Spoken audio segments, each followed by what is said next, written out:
예수께 묻자와 어찌하여 서기관들이 엘리야가 먼저 와야 하리라 하나이까?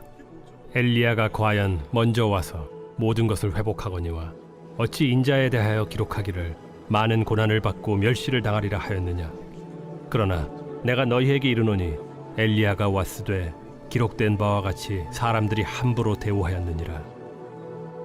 이에 그들이 제자들에게 와서 보니 큰 무리가 그들을 둘러싸고 서기관들이 그들과 더불어 변론하고 있더라.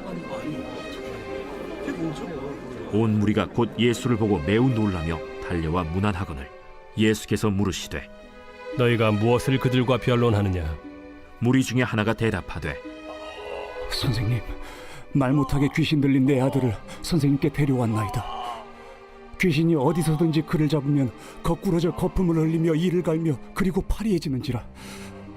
내가 선생님의 제자들에게 내쫓아달라 하였으나 그들이 능히 하지 못하더이다. 믿음이 없는 세대여, 내가 얼마나 너희와 함께 있으며 얼마나 너희에게 참으리요. 그를 내게로 데려오라.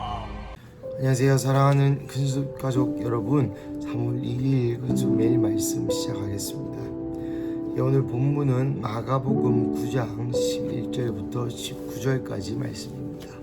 오늘 본문을 보시면 11절에서 13절까지 말씀은 엘리야가 먼저 와야 한다라고 예수님이 어제 본문에 대한 답변을 하시는 장면이죠. 어제 본문이 무엇이었습니까? 3월 1일 날 어제 본문이 그 사람에게 이렇게 얘기하는 것이죠.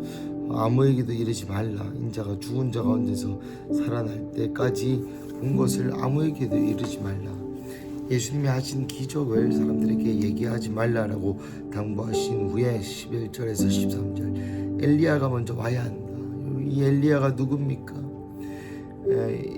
이 엘리야는 말라기 4장 6절에 예언되어 있는 엘리야가 와서 아비의 마음을 자녀에게로, 자녀의 마음을 아비에게로 돌이키겠다 하는 그 말씀이 바로 엘리야인 것이죠.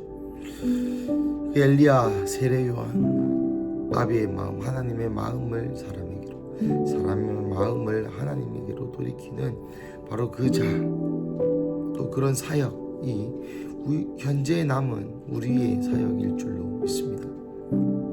그래서 엘리야, 세례 요한, 이 여자가 낳은 자 중에 가장 큰 자라는 평가를 받았던 것처럼 우리 또한 이 엘리야의 사역, 예수님 다시 오실 그때까지 이 아버지의 마음을 자녀에게로 보여주고 드러내며 또 우리의 복음 전파로 자녀의 마음을 아버지에게로 돌리는 그러한 사역 감당하시는 우리 근수 가족 되시기를 주님의 이름으로 간절히 축복합니다. 그리고 나서 14절부터 19절까지는 이 귀신 들린 자에 대한 이야기이죠. 귀신 들린 자를 고치지 못했던, 귀신 들린 아들을 고치지 못했던 제자들의 이야기가 더 맞는 이야기인 것 같습니다. 여러분, 이것은 누가복음에도 동일하게 나오는데 누가복음 9장 37절 보시면 이튿날 산에서 내려오심에 무리가 맞을세. 그러고 나서 오늘 보면 14절이 있는 것입니다. 여러분, 이튿날이라는 것은 누가복음은 순서대로 기록된 책입니다. 그러한 시각으로 볼 때에 예수님께서 그 전에 어떤 일을 하셨냐, 변화산에서 변화하는 모습을 보여주십니다. 하나님의 영광을 보여주시고 변화산에서, 그리고 이틀 있다가 내려오십니다. 그 이틀 동안 뭐 했겠습니까? 제자들과 함께 기도하고 하나님의 영광에 대한 계시와 또 영광에서 영광으로 변화하는 그 삶의 실제에 대한 적용을 할 수 있는 그 시간과 기도를 한 이후에 이런 시험, 이런 그 영광을 경험할 수 있는 시험할 수 있는 삶의 어떤 문제와 삶의 어떤 믿음을 드러낼 수 있는 기회를 주신 것이죠. 하지만 그 믿음의 결론은 무엇이었습니까? 예수님의 제자들이 이 귀신 들린 어린아이를 쫓아내지 못한 것이 바로 그 결과였습니다. 사랑하는 가족 여러분, 그렇습니다.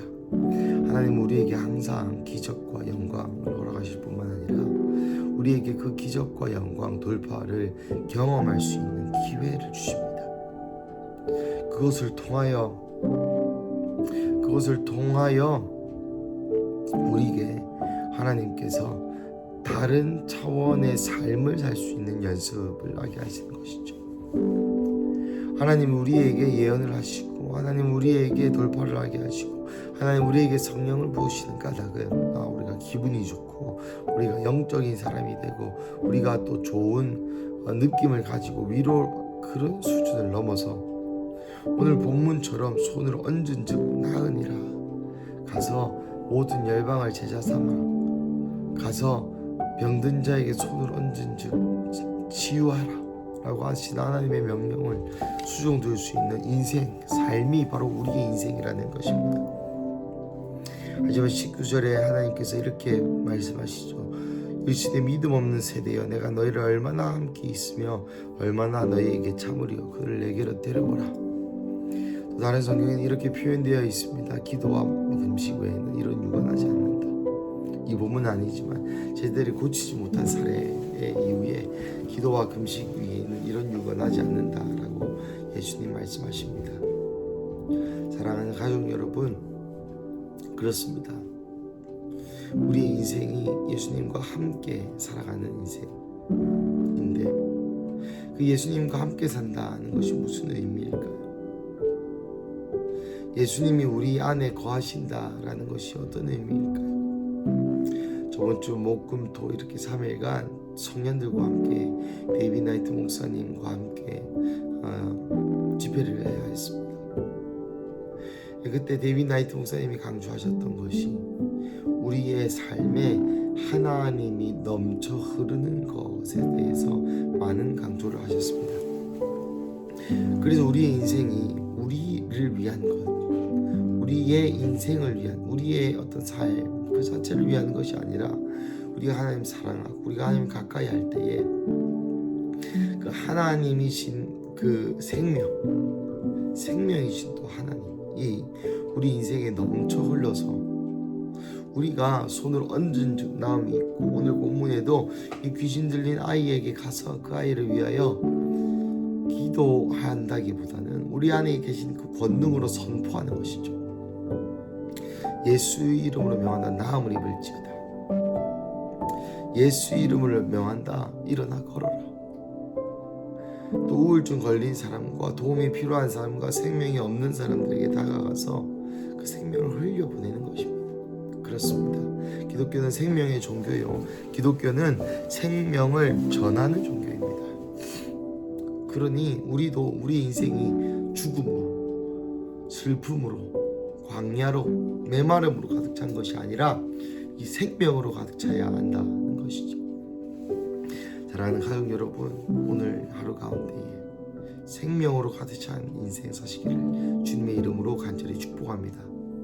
그래서 여러분 안에 있는 그 생명이 넘쳐 흘러 여러분 주변에 있는 땅을 적시고 여러분이 어딜 가든지 그곳이 생수의 강이 여러분의 배에서 솟아나는 그러한 성전과 같은 삶 하시기를 주님의 이름으로 간절히 축복합니다.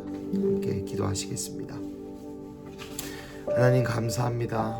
오늘 이 본문을 통하여 우리에게 다시 한번 도전하심을 인하여 감사합니다.